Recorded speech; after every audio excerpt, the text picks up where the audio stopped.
네, 안녕하세요. 두공입니다. 불행의 근본, 집착. 불행의 근본 집착이라고들 말을 합니다. 이 집착은 십선업을 실천을 해서 없앨 수 있다라는 내용을 가지고 말씀드려 볼까 합니다. 불교에서는 불행의 근본 원인을 집착에서 온다고 말을 합니다. 그래서 불행과 괴로움에 대한 해결 방법으로 자주 듣는 말이죠. 바로 집착을 버려라, 다 내려놓아라는 말입니다.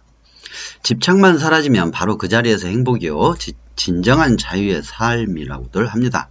그런데 그게 쉽지가 않다라는 것입니다. 나는 집착으로부터 벗어났다.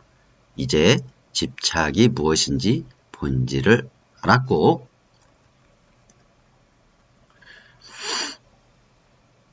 집착으로부터 벗어났다고 자신있게 말하던 사람들 중엔 자신도 모르게 바깥 경계의 어떤 현상에 이끌려 이내 집착과 괴로움을 겪게 되는 경우가 허다합니다. 그래서 대부분 집착이라는 마음을 잡기 위하여 근본 연기법인 12연기를 공부하고 분석하여 마음의 근본을 쫓아 마음 공부를 하고 그것을 통하여 집착이라는 마음을 다스리거나 내려놓고자 노력을 하는데 잘 안되죠. 왜 그럴까? 그것은 12연기 속에 있는 집착의 마음은 이미 근본 무지에서 시작이 되어 의식작용을 하고 보고 듣고 냄새 맡고 맛보고 몸으로 느끼고 분별하여 생각하고 정신과 물질에 작용을 하고 그것을 받아들여서 즐거움과 괴로움을 분별하고 즐거움만을 바라는 열망과 좋은 것에 대한 갈증이 이미 만들어진 상태에서 일어나는 마음이기 때문에 아주 딱딱하고 아주 단단하고 딱딱하게 굳어져 돌이키기 힘들게 되어버린 것이 집착이라는 것이죠.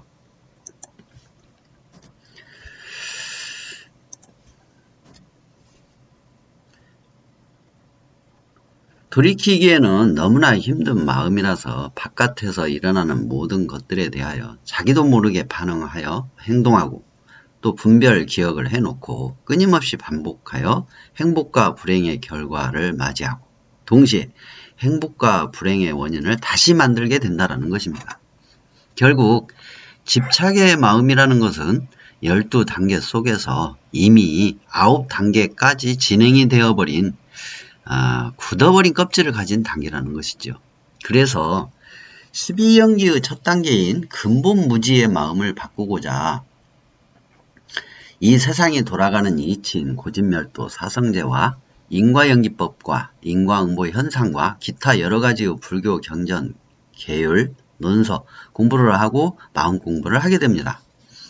그러나 차별, 분별, 욕망, 갈망, 탐욕, 분노, 원망, 요행, 올바른 이치를 모르는 상태에서 단단하게 굳어져 있는 집착의 마음이 12연기의 첫 단계인 근본무지의 마음으로 가기 전에 있는 첫 길목인 9번째인 집착에서부터 가로막혀 버려가지고 불교의 기본 교리인 사성제 8종도는 물론이요 인과연기법, 인과응보, 불교의 경전, 계율, 논서 등을 공부는 물론이고 마음 공부라는 것을 해야 할 이유조차 느끼지 못하게 되어 있다는 것이죠.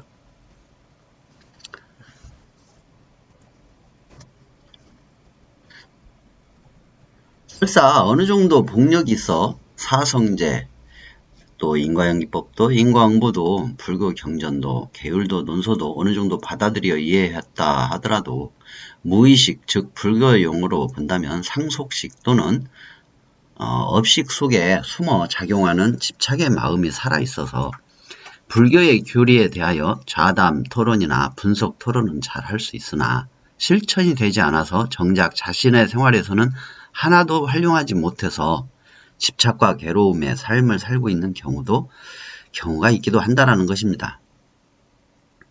생활 속에서 흔히 쓰는 말 중에 견물생심이란 말이 있습니다. 어떤 물건을 보고 탐내는 마음이 일어난다는 말이죠. 그런데 집착이라는 마음은 이미 마음이 일어나 물건을 탐낸다는 것과 같은 것이어서 돌이키기가 어렵다라는 것입니다. 집착의 마음은 전업식, 상속식을 바탕으로 만들어졌기 때문에 전에 눈으로 봤던 것, 전에 들어봤던 것, 전에 냄새 맡아봤던 것, 전에 맛을 봤던 것, 전에 입어보고 가져봤던 것, 과거에 이미 경험한 것을 바탕으로 만들어진 잠재의식 속의 기억에 의하여 일어나는 것이 집착이기 때문에 견물생심과 생심견물이 동시에 작용하는 것이 집착하는 마음이라 돌이키기도 힘들고 내려놓기도 힘들다라는 것이죠. 그래서 해결 방안으로 부처님께서는 바로 십선업 실천을 말씀해 주셨던 것입니다. 자신의 인생에 괴로움과 고통을 주는 집착의 마음이 일어나면 곧바로 알아차려 돌이키고 내려놓을 수 있는 방법은 십선업 실천에 있다고 부처님께서는 제시를 해 주셨습니다. 십선업 실천 속에서 가장 원만하게 자연스럽게 몸에 스며들어 습관이 되어 생활 속에서 12연기의 근본 무지로부터 벗어나 정말 집착을 여일 수 있는 문에 들어설 수 있게 해주는 힘이 있다는 것입니다.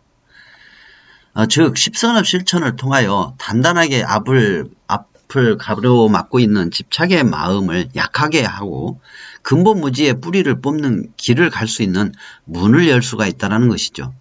십선업 도경에 나와 있는 부처님의 말씀을 보면 다음과 같이 나와 있습니다. 십선업 도경에 십선업에 대한 부처님 말씀.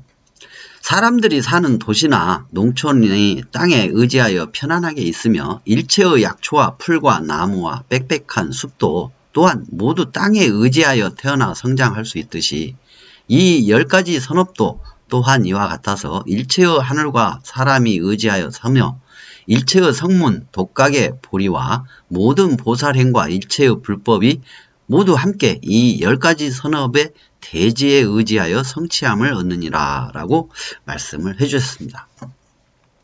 이와 같이 부처님께서는 십선업을 중생들이 의지해서 살아가는 대지로 비유해서 말씀하시면서 십선업의 중요성을 말씀하시기도 하셨습니다. 이 십선업을 간단하게 살펴보면 다음과 같습니다. 살아있는 것을 죽이지 않고 죽게 된 생명을 살릴 수 있으면 살리고 보살펴준다. 두 번째, 흙 한 줌, 돌멩이 하나, 썩은 나뭇가지 하나라도 주지 않은 것은 훔치지 않고 내가 형편에서 베푸는 생활을 한다. 세 번째, 배우자나 정당한 애인과 정을 나누고 그 외의 관계는 갖지 않는다. 네 번째, 거짓말을 하지 않고 진실만을 말한다. 다섯 번째, 서로 간에 이간질을 하지 않고 서로 화합하게 하는 좋은 말을 한다. 여섯 번째, 욕설이나 험담을 하지 않고 사랑스럽고 칭찬하여 용기와 희망을 주는 말을 한다. 일곱 번째, 가리지 않고 아무 말이나 함부로 하지 않고 모두에게 도움이 될 수 있는 말을 한다. 여덟 번째, 탐욕에 끌려 들뜬 마음과 행동을 하지 않고 욕심 없는 마음으로 안정된 행동을 한다. 아홉 번째, 욕심대로 생각대로 되지 않는다고 남들이 화나게 한다고 그것에 끌려 화내지 않고 마음을 편안하게 안정시켜 지혜로운 판단을 할 수 있게 한다.